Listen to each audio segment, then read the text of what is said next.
Hi, this is from my first bookcase, third shelf, second book, page 825. The immigrant generation's ability to survive in Israel. These suggestive images comprise some of the few ornamental elements of language and style in Jenny Aloni's work, although one can still often find a polished, sometimes even pathetic, tone in the early poems and novels. The style of her later works becomes simpler, less pretentious, short, and often almost meager. Her quest for the truth penetrates the neglect of life. It is harsh and merciless, linguistically correct, lapidary, laconic, and painfully apt. Jenny Aloni's themes and language show what the writing of German texts in Israel meant for this second generation, in a country where fewer and fewer people speak German. The consequences of such linguistic isolation are obvious.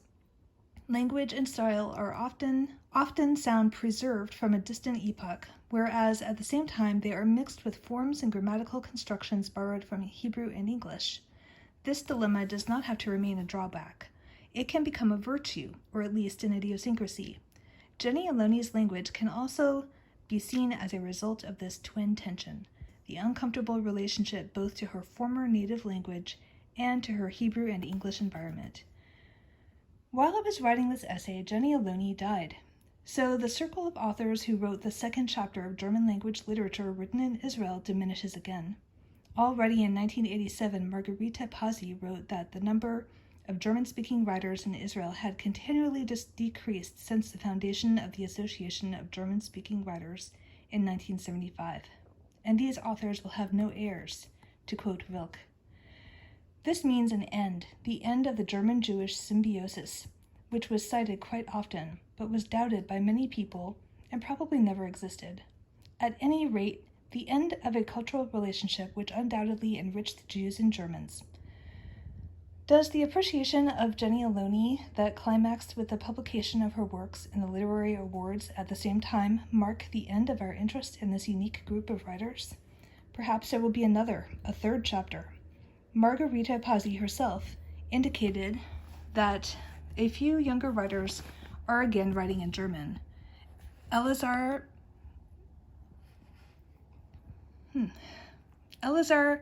Benyotz, born 1937 in Wiener Neustadt, for example, grew up in Israel, but still thought that certain aspects of Jewish fate could only be described in German. Hebrew and Auschwitz don't get along well, therefore I had to expatriate myself to German. He also believed that an adequate poem after Auschwitz could only be written in German because it influenced Auschwitz. In addition to the few writers who have grown up in Israel, there are others who do not want to live in Germany or prefer to spend a significant part of their lives in Israel. Leah Fleischman, born 1947 in Ulm. Heinrich Broder, born 1946 in Katowice, Poland. And Inga Deutschkron, born 1922, Finsterwalde, are the most prominent of a still small number of names. During the 1980s, younger poets who immigrated to Israel during the 1960s, for example, Anne-Marie Koenigsberger and Manfred Winkler, formed a union and published fascicles of poems under the title Lyris. For some of these writers, especially the younger ones, various taboos no longer exist.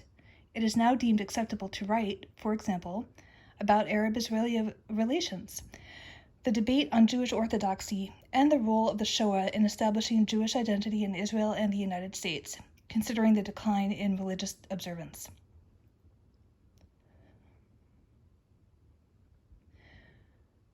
With the critical treatment of such subjects, these authors picked up on developments that have played an important role in Hebrew literature in Israel since the beginning of the 80s.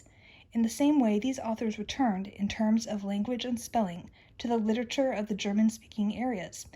Although the second generation was deeply influenced by the growing isolation from literature and the literary business in Germany and the German-speaking countries, these younger authors are involved in a natural exchange with these and other literatures.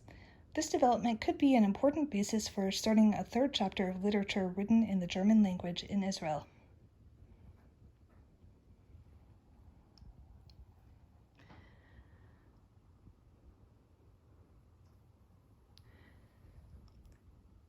That was the second book on my third shelf in my first bookcase, page 825.